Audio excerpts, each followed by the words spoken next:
Good morning, traders. It's great to be back with you all. I hope we are doing fine and well, and ready to tackle the wonderful yet sometimes complex world of backtesting.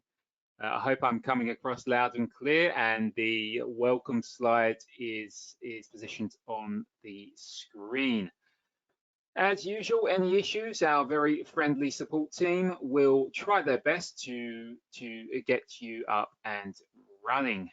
Before I begin, it would be great to know how many here entertain the idea of backtesting in their own process. If you can respond in the chat box, I would be most appreciative. Now, I see a few new faces as well as some regulars, which is good. As a quick intro for newer attendees, okay, thank you, Kevin. As a quick intro for newer traders, my name's Aaron Hill and I'm one of the market analysts here at FP Markets. I've been involved in technical trading for more than a decade, so there's not much, I feel anyway, that I've not seen or that I've not seen. Does that make me one of those gurus with 100% accuracy? No, it does not. Trading and investing has no destination for me. It's a never-ending journey of learning that we should all embrace. For those interested in a recording of the presentation, this will be available following the live session, either through the main FP Markets webpage and I think it's resources, or through our YouTube channel. Before getting the show on the road, allow me to quickly run through the disclaimer on screen. The information contained in this material is intended for general advice only. It does not take into account your investment objectives, financial situation, or particular needs. FP Markets has made every effort to ensure the accuracy of the information as at the date of publication. Thank you for the response, by the way. Okay, so we have Keitha interested in backtesting. Excellent. So look, for the disclaimer, this is simply saying what I say, show, or even question here is solely educational and does not represent investment advice. So we're all on the same path and know what to expect out of today's session. The current slide demonstrates the topics of focus. Now we'll kick things off with a description of backtesting and briefly underline why it's important in your trading. It's often quite disappointing to see many traders either overlook this process or of backtesting or do not approach it correctly.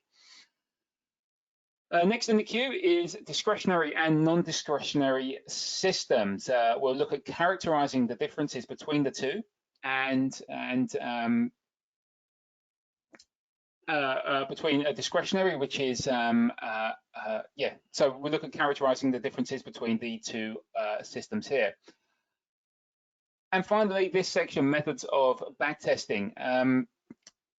This will attempt to illustrate the varied techniques available for backtesting trading systems, both for discretionary and non-discretionary methodologies.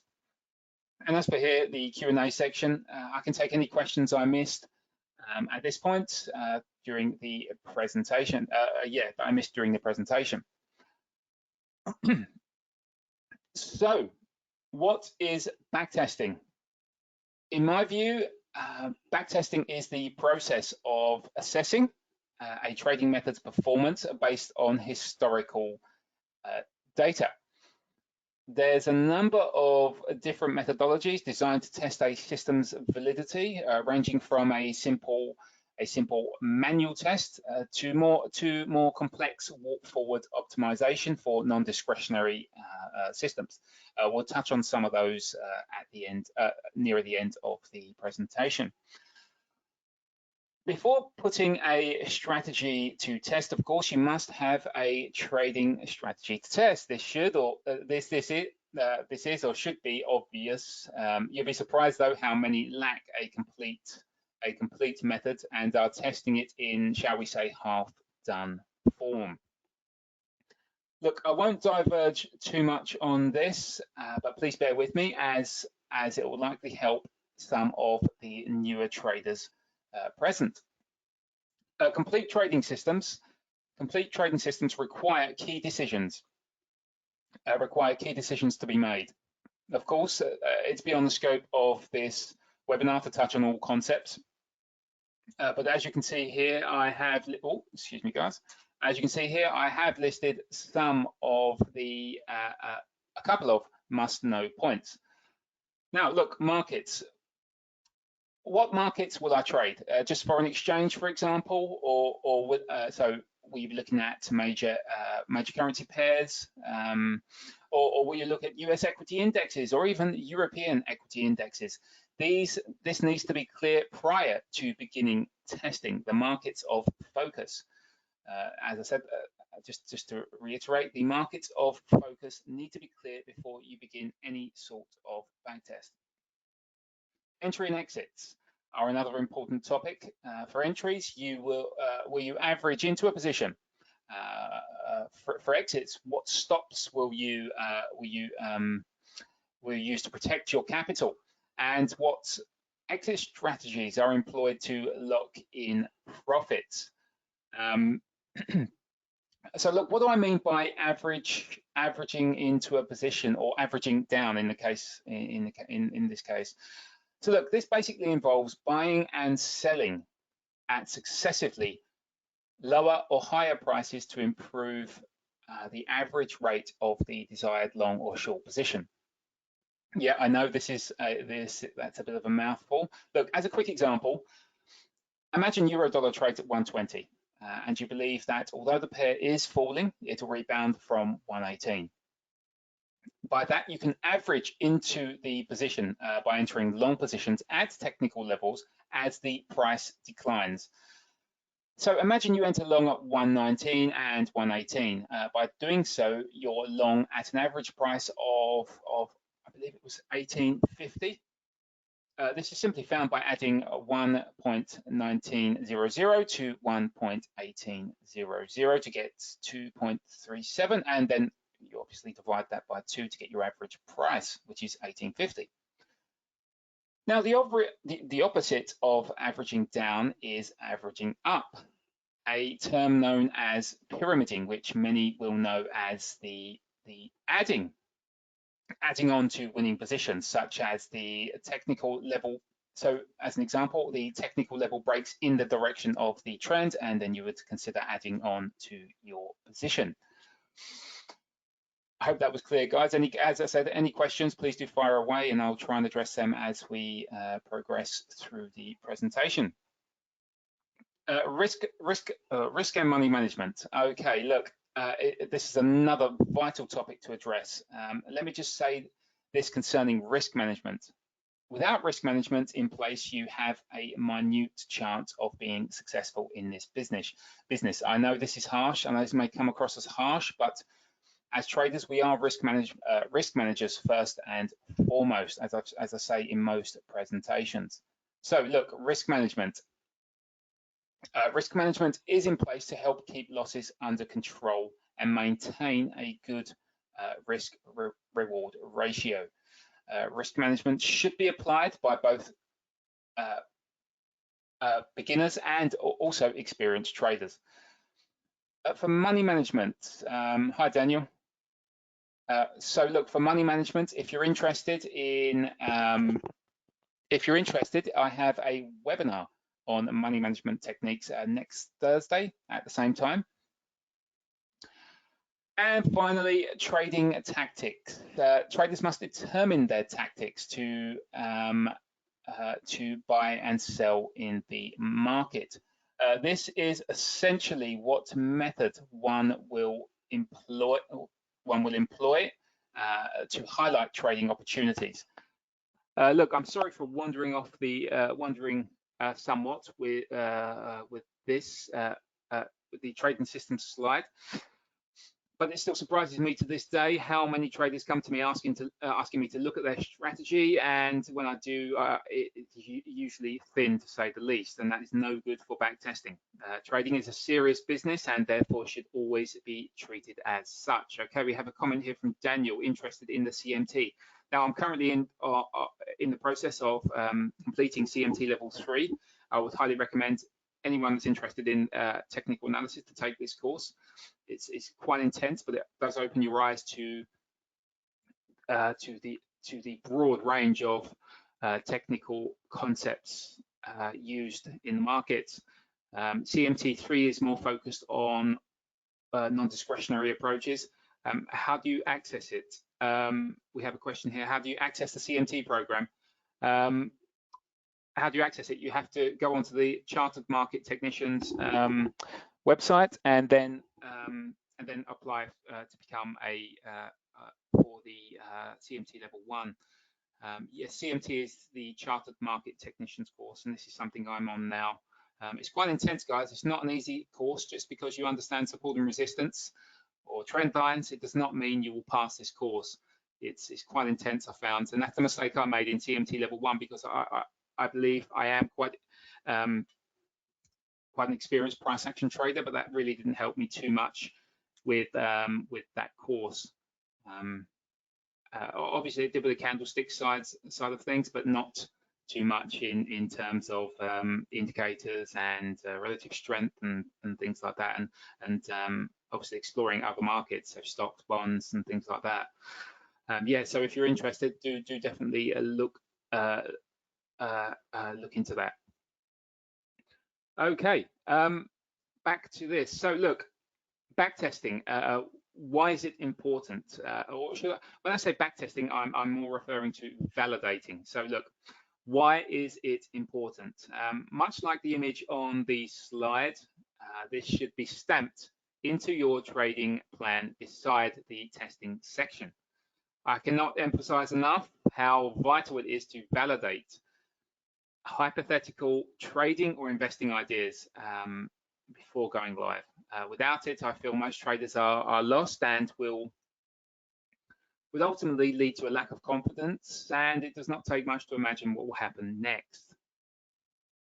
As said 5 minutes ago, around 5 minutes ago, I found many traders take shortcuts and sidestep the backtesting process due to it being time consuming. Don't let that be you. Please do take this seriously. If there's one thing you take from this presentation over anything else, it's there is no shortcuts in this business, as far as I'm concerned. As much as we'd all like to earn regular incomes from trading, this takes time and dedication, guys. I mean, if it was that easy, there would be many more traders. By overlooking the backtesting process and then trading live funds, this is something I compare to driving a car blindfolded. You know how to use all of the car's controls and can feel your way around, but are unaware of the direction the car is headed.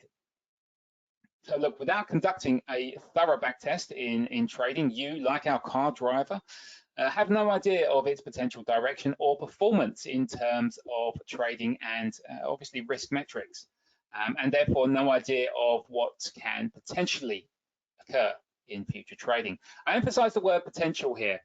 As I said, I emphasize the word potential here, as no amount of backtesting will ever 100% predict results, as the data in the past never 100% is never 100% similar to future data movement. Okay, I have a few questions here. Can you please put up a link for the CMT course? Look, just go into Google and just type in Chartered Market Technician, and it will be the first selection.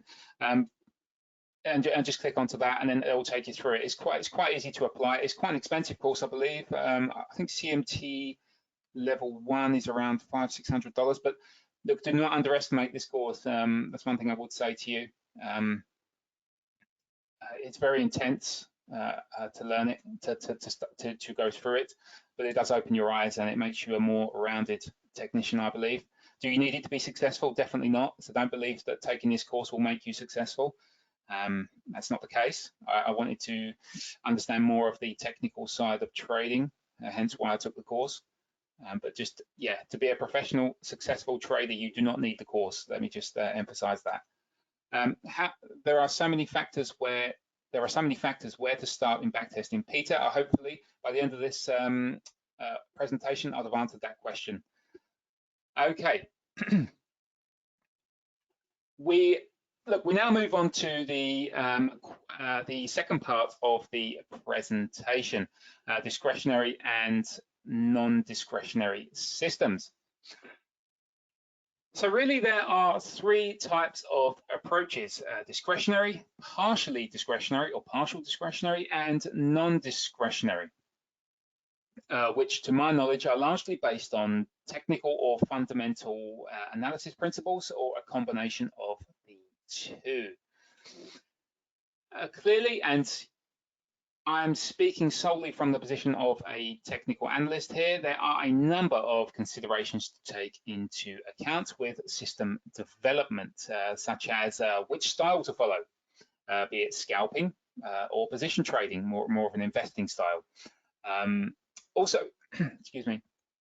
Also, if technically based, what type of technical system to adopt will you be adopting? Will you be a trend follower, a momentum trader, a counter trend trader, or even follow a mean reversion method? Excuse me, guys. So look, the premise of trading as a trend follower, as an example, is exactly what you think it is, trading in the direction of the trend. On the other hand, mean reversion trading makes an assumption that that prices will converge towards a mean. Once the price gets too far away from the mean, a mean reversion trader thinks price will obviously, as I said, return towards the mean. You can use moving averages to construct strategies around this, as an example, or even use Bollinger Bands. This is another one, which incorporates a standard deviation above and below a 20-period simple moving average.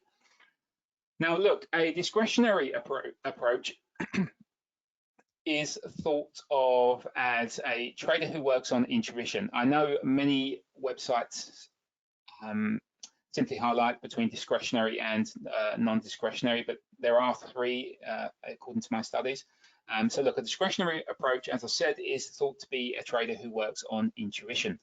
Basically, this is an individual that exercises a lot of discretion in trading decisions. Now, I've personally never met a successful discretionary trader who generates decisions from instinct. I find these types of traders are generally looking for the home run, you know, the big winning trades. Now, look, just to be clear, I'm not saying successful discretionary traders do not exist, of course, but I have yet to meet one. Now, a partial discretionary system is one that generates a signal that is then acted upon by the trader going on his or her experience and personal confidence. This is what camp I consider myself to be in. I largely determine entry signals via price action techniques, and then at the time the price level hits, decide whether or not the setup remains valid. I could discount the trade for a number of reasons, like time of day, for example, or the approach to my level was tricky to decipher. As I gain more experience, I tend to only take the trades which scream "trade me." This is a feeling that can only be developed with time, I believe. So look, another partial discretionary application is through an algorithmic approach, a system that automatically provides trading signals to which the user decides, again, on going on experience, whether that signal is worthwhile. And finally, we have non-discretionary systems. This is where entries and exits are determined mechanically by a computer, though through inputs made by the system user. Many of you may relate this to expert advisors and trading robots. A trader in this category, a non-discretionary approach, is I have found to be usually calm and very calculated, very, very different to our discretionary trader over in this section, where trading decisions are based literally on instinct and emotions. Look, just to be clear, an expert advisor processes, as far as I'm aware, processes all the possible variables, highlighting trading opportunities, but does not actually pull the trigger for you. This is similar to a partial discretionary system. A trading robot, on the other hand, works similar to an EA, but can automatically trade on your behalf, so executing entries and exits, and this is like a non-discretionary approach. So look, with a basic understanding of the three system types, it's vital to recognize that by having some discretion in your trading approach, the discretionary and partial discretionary methods cannot be tested as accurately as a non-discretionary method. What I mean by this is there's emotion involved in both the discretionary and partial discretionary systems, and emotional conflicts, as I'm sure you can imagine, will differ in testing and live trading environments. A non-discretionary system, on the other hand, avoids emotion for the most part. It mostly sidesteps things like overtrading, premature action at trading levels, lack of action, and of course the constant decision making. So this is what a non-discretionary system avoids. Why I said mostly sidesteps the aforesaid aspects is because we are human. Behind the trading program, we still have emotional conflicts, shall we say, and often feel the need to modify and alter a trading method, despite having a non-discretionary approach. Okay, methods of backtesting. Okay, methods of backtesting. Look, as I'm sure you can imagine, it's beyond the scope of this a single webinar to detail each method known to man. So I have kept the demonstration largely focused on a partial discretionary approach as I see it, and then we'll head back to these slides to round things off by going over some non-discretionary techniques to help, shall we say, get your feet wet for anyone interested in automated trading and testing. Let me just give me a second. I'm just going to spin things over to the MetaTrader terminal. Just briefly, could you just let me know if that's coming across clear on your screens? The MT4 terminal, just Y or N in the chat box would be great. Oh, excellent. Thanks, guys. Okay. Look, the first method I want to highlight is and I'm sure I'm sure you'll agree is the most basic, is a manual backtest on MT4 or MT5. For this, you must, so do bear with me for any experienced traders here. For this, you must ensure you have the scroll forward tabs turned off. Okay, these are these tabs up here. So make sure these are turned off as they are here. So first of all, obviously, you'll have to load the currency pair of choice. This can be done by going to File, New Chart, and then you have access to all of the currency pairs of interest. Okay. For this presentation, I've gone with the pound dollar on the H1 time frame. Now, I'm going to assume for this example, we are simply testing the validity of trendline support and resistances. I know it's basic, but this should serve as a good example to manually backtest something. Note the pound dollar has been and is likely to continue to be incredibly reactive to trend lines in my experience, more so than most pairs. So do feel free to check this out yourself. And also trend lines, some traders prefer to have 3 points of contact to determine a trend line. Others are fine with 2. I'm fine with 2 points of contact, and it's served me reasonably well until this point. Trend lines are generally used to ensure that the underlying trend or in the asset you're trading is working in favor. And as most traders will also know, they can establish support and resistances, and that is what I want to test. So imagine we start at this point here, or we can even start down here. That's fine. Let's start here. So we can draw something from here to this point, from there, connecting these 2 points, and as you can see, a reaction happened here. Obviously, we know that. So let's spin things forward and begin a manual backtest.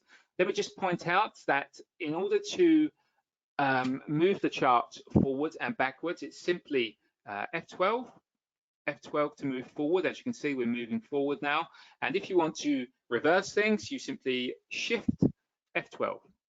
Okay, pretty simple stuff. F12 to go forward, shift F12 to reverse things. Okay, so I'm going to push things forward a touch, and I'm going to see how price plays out in terms of a trend line. So bear with me. At the moment, I do not see anything I could add something here, I guess, as a trend line. Now, look, you can use the ray to get the trend line extended. I'll use that in this case.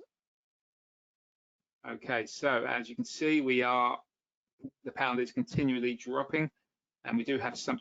Now, look, if you look closely at price action here, we do have a higher high here and a higher low here. You could also add something to this point here as well. If I just click that across. Okay, so now we are coming close to our levels. So we would look for a short position here. If we're just imagine we're just testing the validity of trend line support and resistances. So once you find a trade, let me just spin. Okay, now we're at a trend line resistance. So we have two points of contact, 1, 2, and we're now at the trend line resistance. Now, what do we do at this point? For me, I would note the entry, which is here, okay, and I would note the stop. So for me, eyeballing this chart, I would look to be above this area here, okay? So we're looking at, what's that, 36.70, 77, 80, so it's about 25 pip stop, okay?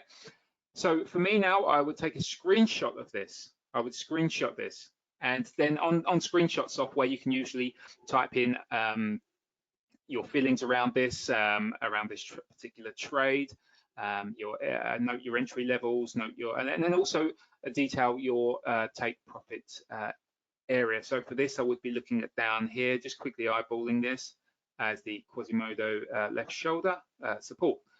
And then just note this. So literally take a screenshot, save it on your computer, and then you're good to go. So now we're going to see how we play out. Not a good sign. We broke the trend line and we've closed above. This could be a sign to begin. Yeah, that's not good. And we're out. Okay, that's a loss. So we would screenshot this. You can even screenshot during the trade. So at this point here, you could note your emotions during this trade, during the forward test sort of thing, isn't it, I guess. You can note your emotions. So it's very similar to a trading journal. Okay, so we know we have a loss. Screenshot that, stick it in your file, we have a loss. Okay, so I will remove this trend line now. Let me just remove that and remove these lines. Just give me a second. And now my focus is on this small trend line here. Okay, we're going quite high here. So F12, F12, F12, F12. Do we have anything cooking? Okay, doesn't look like it right now. Okay, we're dropping. If we break these lows, we're very likely to test this trend line. Okay, are we testing? Okay, this is not a good sign. We've broken. All right, so let me see this. Let me see.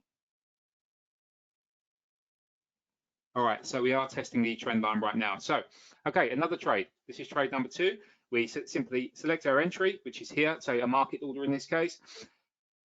And in this case, let's go with a stop of around, I don't know, what's this, 30, 87, 70, like another 20 pip stop-ish in this area. I don't have much structure to work with here, so I'm just eyeballing this at the moment. So this is 20 pips. Okay.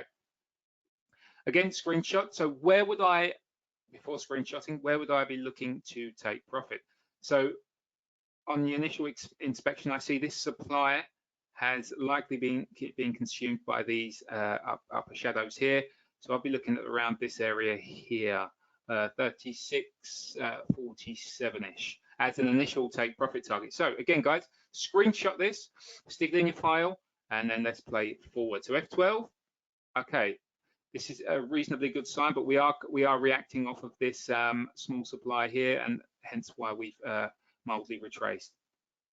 All right, reasonably good sign. Balls are coming in. Balls are coming in. No, that's not a good sign. Okay, excellent sign.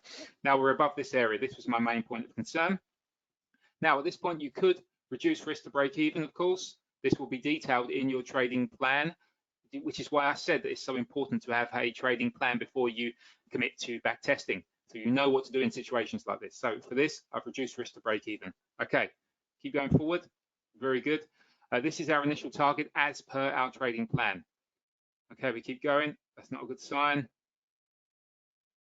Okay, let's just speed it up. Okay, we've hit our target and we've gone, yeah, much higher. Okay, and we broke that higher, the higher high there, and we formed new highs. So this is another trade we can put. So this is after the fact. We can screenshot this and stick it in our file. This is a win. Look, you can have multiple targets, can't you? And you can also add onto positions, as I said, averaging into the position earlier in the presentation.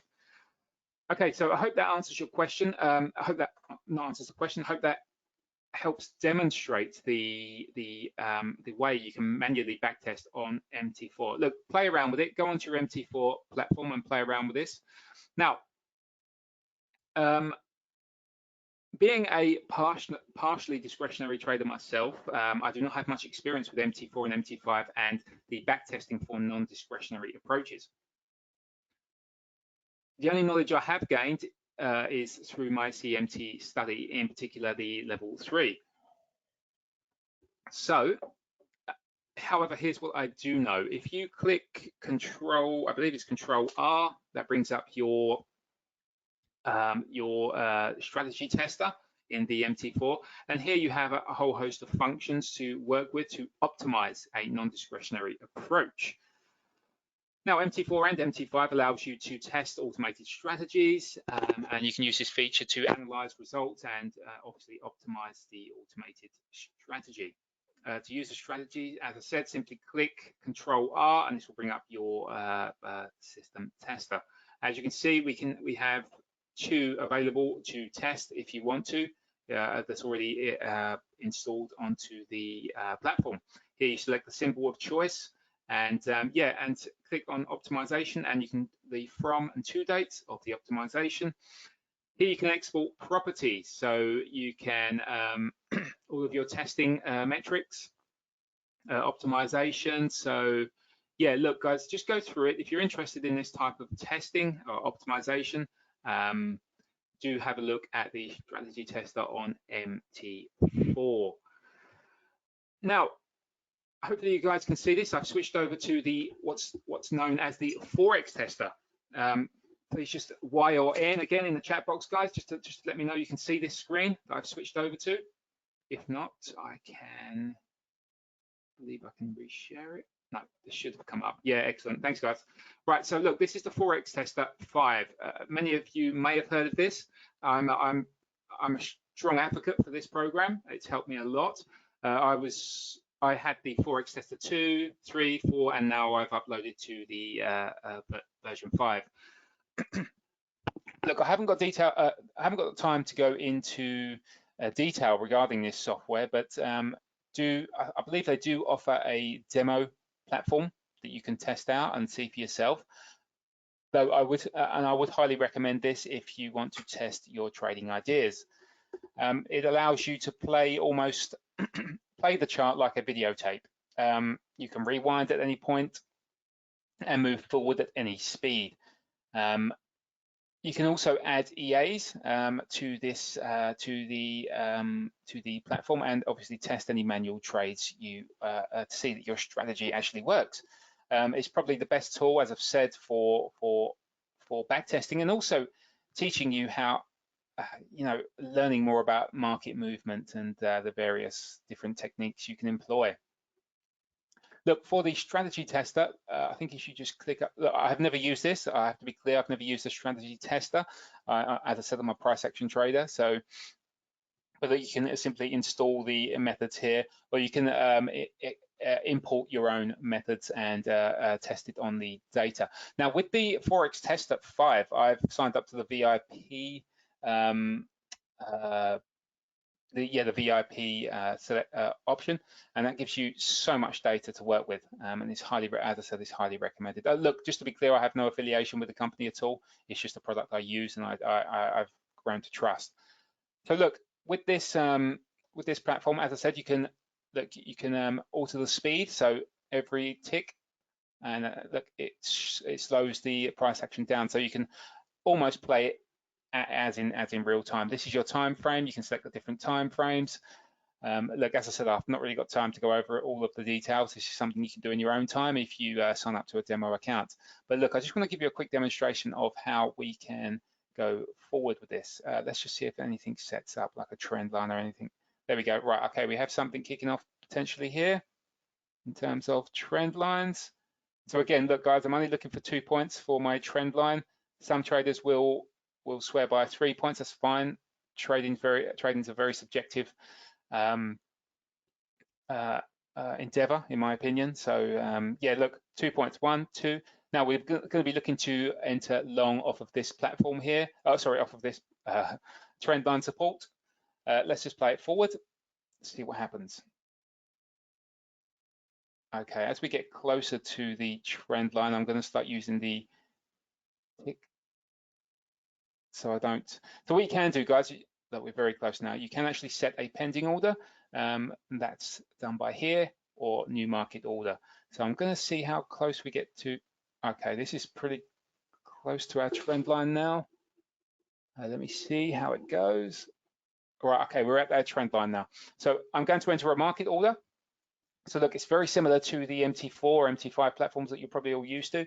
You can select 0.1, and that's for the mini lot, or you can go for the one standard lot, and that's for the standard lot is noted as 1, and 2, 3, 4, and so on.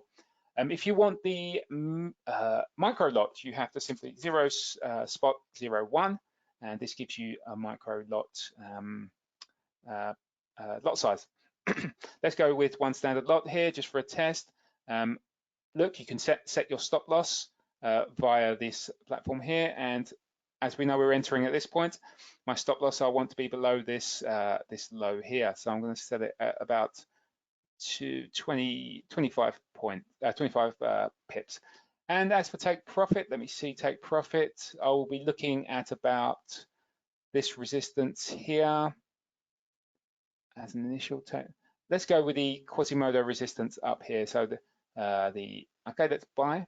This is your buy. So we've now bought into this market. We bought the euro against the pound off of this trend line support. Now the take profit target is taken from the Quasimodo resistance, left shoulder at around 98.24-ish. Okay, let's play it forward. Okay, we're going somewhere. That's not a good sign. You can see what I mean, can't you? Wait, there we go. So price has bounced off the trend line, as you can see. you can see how much better this is than manually just backtesting and forward testing through MT4. And let's see if this trade works out. Look, in your trading plan, you should. Okay, so I'm going to reduce risk to break even now. This should, as I said, this should be detailed in your trading plan. But look, you can also, it's got a cool feature here, move stop loss to break even, which will do it automatically for you. And let's see if this trade works out. Okay. Right, it did. Okay, we hit take profit target. And then as you can see, very similar to the MT5, your profits will be shown here. Another cool feature I just want to highlight here is the statistics. As you can see, days processed 625. Ignore that because it's not. I've just fast forwarded this data. Months processed. It gives you the total trades, profit trades, trades per month, profit trades per month, lost trades per month. Excuse me, guys. It really goes into detail. So we have gross profit, gross loss, profit factor, which is simply the ratio between these two metrics here, and also your return. So my current return on my account is, because I have a 10,000, I believe it's US dollars, 10,000 US dollar account, and I've made 5%. So yes, this is highly recommended, and then you can just go through it. You can move through and find your next setup as you would on an MT4 and MT5 platform. And if I always found this as, I always looked at this as my license to actually move onto a small live account or a demo account.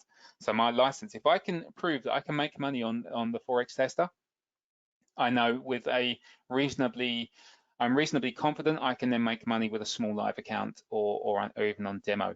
And by thinking that way, by thinking that this was my license to trade, think of it as a license to drive a car, right?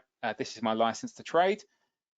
It almost brought some emotions to me, because I know if I'm not successful on this test here, I know that I'm not going to be able to go into live trading. That's where discipline comes into it. So this is what brought emotions for me. I got very emotional with my test, and I think that was a good thing, as it almost replicated a live environment. So look, let me just spin things back to the. Is there any cost on the data fees for instruments? No, Peter. This is a one-time. Oh, you've got the answer. Okay, but this was a one-time purchase of $400 US, and it gives you, I think it's lifetime. Yeah, it's a lifetime purchase. Highly recommended if you want to do testing in a more controlled manner with statistics.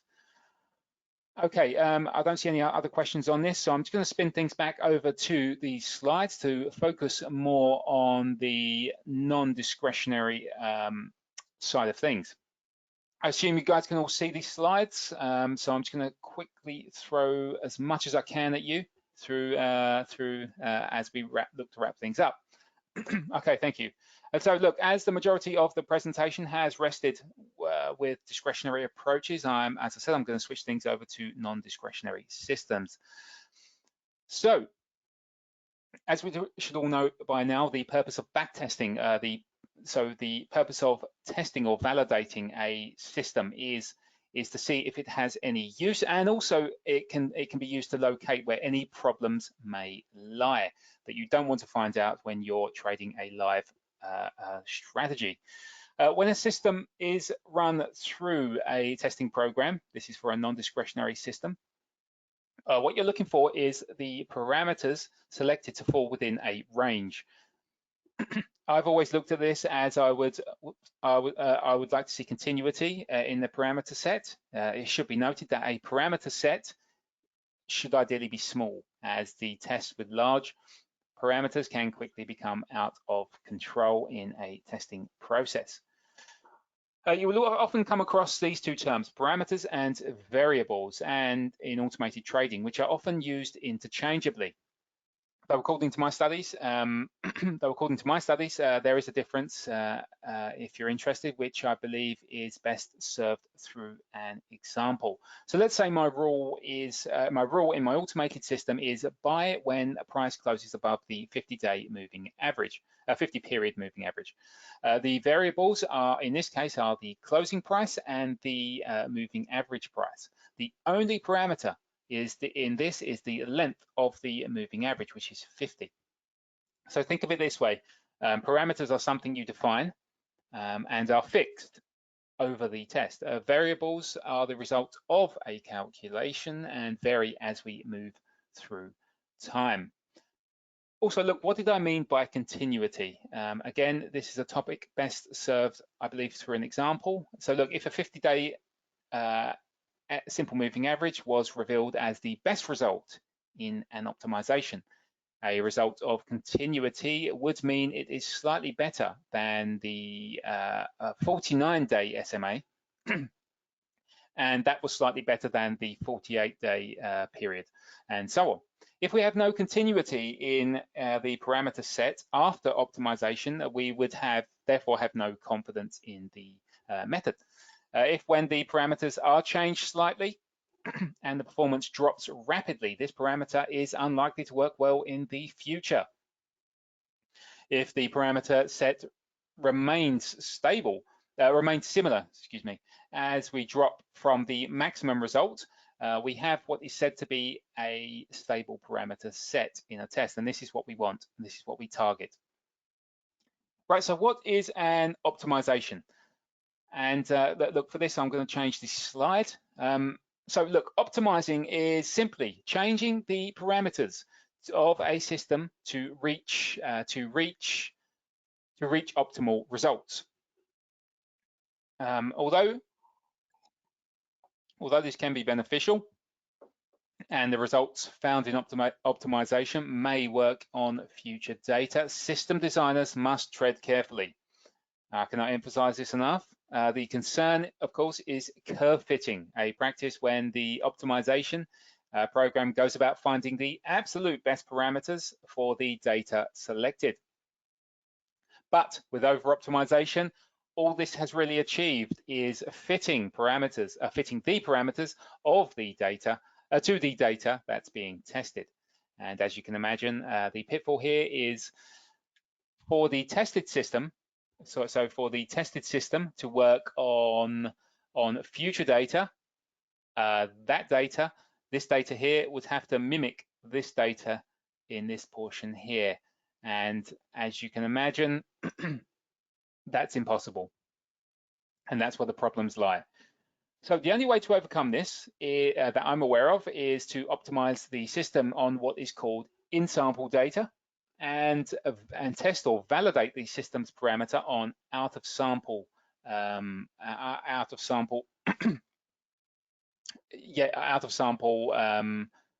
data. Invariably, the results in the in-sample data will overstate the results which you will see in the out-of-sample test. Look, the different methods of optimizing is interesting, and this is where it becomes quite complex. I'll just quickly run through the three common methods. So first on the slate, we have what's known as whole sample testing. And this is a test that takes the entire data series.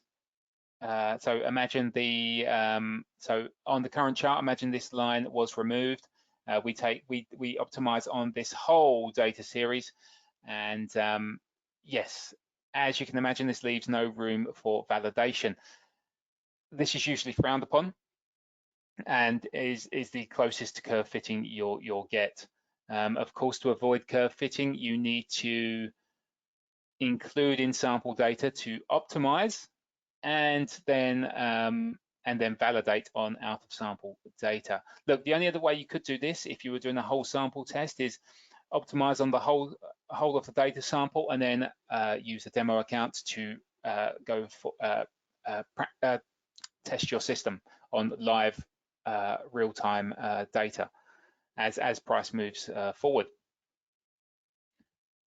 Look, and this leads us nicely on to the next method of testing non-discretionary systems, and this is called out-of-sample optimization. One variation of out-of-sample testing is to take the entire price sample and divide into two sections, as you see here.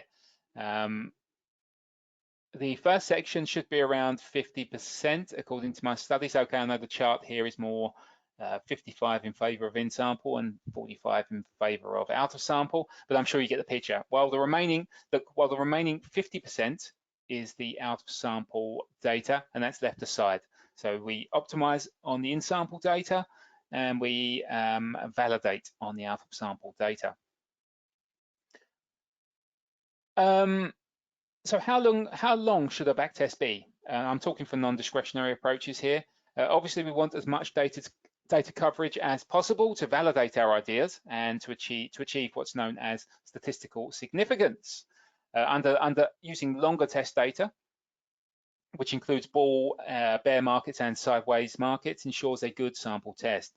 We want at least 30 to 50 trades, I believe, but I really would always aim for more, especially in any discretionary backtest I perform. I go for a lot more. So look, with longer periods, however, with longer test periods, as you can see here, we go back many years to 1994. There is the concern of changing markets. If we backtest a 20-year period, for example, and optimize the first 10 years, things will likely change in the subsequent 10 years. So more or less, more of a or a less volatile market, for example.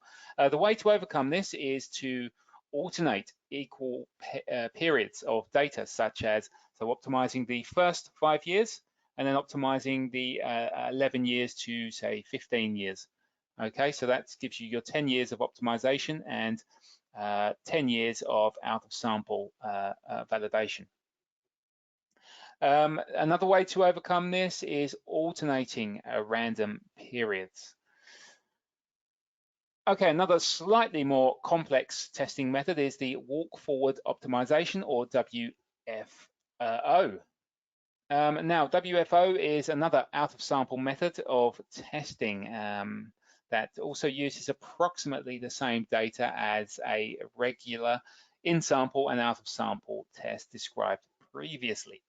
The most common procedure is to optimize a small portion of the data. As you can see here, we've used 3 years, and test it on validate this on a subsequent data. In this case, we've used 1 year. The resulting parameters from this will be recorded and then tested on the following 3 years of data. This is optimization 2. This time though, the in-sample data used includes the earlier out-of-sample data shown here. As you can see, we've simply walked the optimization forward, hence the term walk forward. So again, once this test is complete and the results, once this optimization is complete and we've completed another validation at year 5, we then the window is then moved forward, and as I said, hence the term walk forward. And the final decision regarding which parameters to select is determined from the list of test results from every recording of these optimizations. So the goal of optimization in non-discretionary approaches is to produce robust parameters that hold up in future data. However, the work of system design should never be thought of as fully completed in both. So this goes for both discretionary and non-discretionary systems. It's very, very important to monitor the system you're trading to make sure it still works.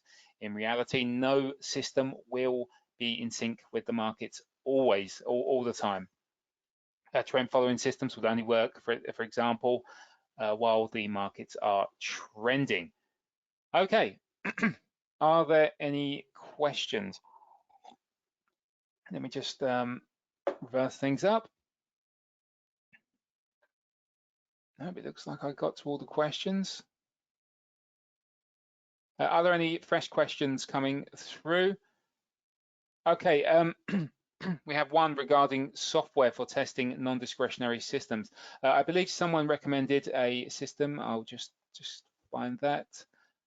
Pro Real Time is a good software for non-discretionary systems. I believe that was from Daniel. Another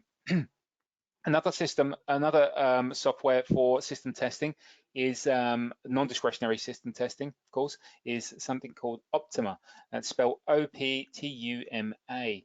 This is very, very good for non-discretionary approaches. But look for for partial discretionary, what I test, always Forex Tester would be for me. Is no question. Yeah. So look, I think that's no other questions. I'm going to look to wrap things up. Look, guys, if there's any specific topics, suggestions, or any questions regarding today's presentation, do send the comments and feedback to marketanalyst@fpmarkets.com. Remember, to view a recording of the session, please visit the main website and search under the resources, or head over to our YouTube and gain access that way. Register for the FP Markets Telegram channel to get instant updates. The sign up tab can be found at the lower part of the FP Markets website, I believe. Also, for those interested in looking into money management techniques, and you should be if you want to be a trader, check out my next webinar on Thursday. I believe this is the 30th of September. And on that note, guys, I bid you a farewell and wish you a very productive day. Thank you. Thank you very much.